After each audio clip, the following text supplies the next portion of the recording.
Hello guys, welcome back to my channel. ഞാൻ ഇന്ന് പറയാൻ പോകുന്നത് എൻ്റെ കുറച്ച് യൂട്യൂബ് ചാനലിനെ കുറിച്ച് പറയാൻ പോകും.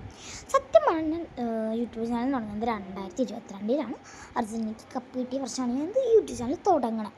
അപ്പോൾ ഞാൻ വിചാരിച്ചു ആദ്യം ഡാൻസസ് അങ്ങനെയൊക്കെ ഇട്ട് അങ്ങനെ മാത്രം ഇട്ടാൽ മതി എന്നാണ്.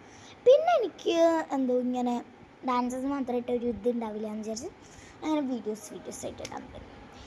ആദ്യത്തെ വീഡിയോയിൽ എൻ്റെ അനിയത്തിനെ കൂട്ടിയിട്ട് ഞാനൊരു വീഡിയോ എടുത്തേക്കുന്ന അതിൽ ഒരു നല്ല ഡ്രസ്സൊക്കെ ഇട്ട് ഒരു അനിയത്തിനെ കൂട്ടിയിട്ടാണ് ഒരു വീഡിയോ എടുത്തേക്കുന്നത്. അപ്പോൾ അതിൽ അങ്ങനെ റീച്ചൊന്നും ഉണ്ടായില്ല.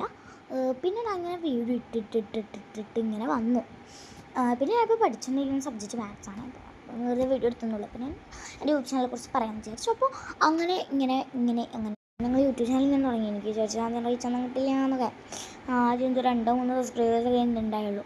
അങ്ങനെ ഞാൻ വിചാരിച്ചു കുറച്ചും കൂടി വളർത്തിയെടുക്കണം, കുറച്ചുകൂടി നല്ല ഡാൻസസ് ഇടണം, ഇതിടണം എന്നൊക്കെ ഞാൻ വിചാരിച്ചു. അപ്പോൾ ഞാൻ അങ്ങനെ ഇട്ടിട്ടാണ് എനിക്കിപ്പോൾ ഇത്രയും subscribers. I am so happy for this. പിന്നെ എന്തൊക്കെയാണ് പറയുള്ളത്, അങ്ങനെയൊക്കെ തന്നെ എൻ്റെ യൂട്യൂബ് ചാനലിനെ കുറിച്ച് എനിക്ക് പറയാം. യൂട്യൂബ് ചാനൽ ഒരു നല്ല കാര്യമാണ്. എനിക്ക് ഭയങ്കര ഇഷ്ടമായി. ഞാൻ അമ്മയാണ് കേൾക്കൊക്കെ തരിക. അപ്പോൾ അമ്മയോട് പറഞ്ഞു, എനിക്ക് യൂട്യൂബ് ചാനൽ തുടങ്ങണം അമ്മ, നല്ല രസമുള്ളതാണ് അമ്മ അതൊക്കെ എന്നൊക്കെ. അപ്പോൾ അമ്മ പറഞ്ഞു, തുടങ്ങിക്കോ, നല്ല ഡ്രസ്സൊക്കെ ഇടണം അമ്മ എന്നൊക്കെ പറഞ്ഞു. ഞാൻ വിചാരിച്ചു ശരി എന്നൊക്കെ, ഇന്നും വീഡിയോസ് ഇടണം, അതൊക്കെ എത്ര പാടി എന്നൊക്കെ ഞാൻ വിചാരിച്ചു. പിന്നെ ആണെങ്കിലോ എന്നും ഇങ്ങനെ വീഡിയോസ് ഇടണം. അപ്പോൾ ഇപ്പോൾ നല്ല ഡ്രസ്സ് വേണം, അത് വേണം ഇത് വേണം. അപ്പം അതൊക്കെ ഒരു പണിയാണ് എനിക്ക്. പിന്നെ എനിക്കങ്ങനെ യൂട്യൂബ് ചാനലിനെ കുറിച്ചൊന്നും പറയാനില്ല. പിന്നെ ഞാനൊരു റൂം ഡെക്കറേറ്റ് ചെയ്യാൻ കേട്ടോ. എൻ്റെ റൂമാണ്. അപ്പോൾ ഒന്നുകൂടി പുതുമയാക്കാൻ വേണ്ടി ഒന്ന് ഡെക്കറേറ്റ് ചെയ്തെന്നുള്ളൂ.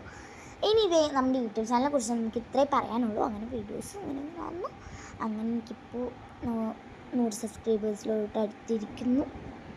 സോ ചിലവർക്ക് ഇതൊക്കെ ഒരു ചെറുതായിരിക്കും, ബട്ട് എനിക്കിത് ഭയങ്കര ഇതാണ്. അപ്പോൾ അതിനെക്കുറിച്ച് ഇത്രേ പറയുള്ളൂ. അപ്പോൾ എല്ലാവർക്കും ബൈ.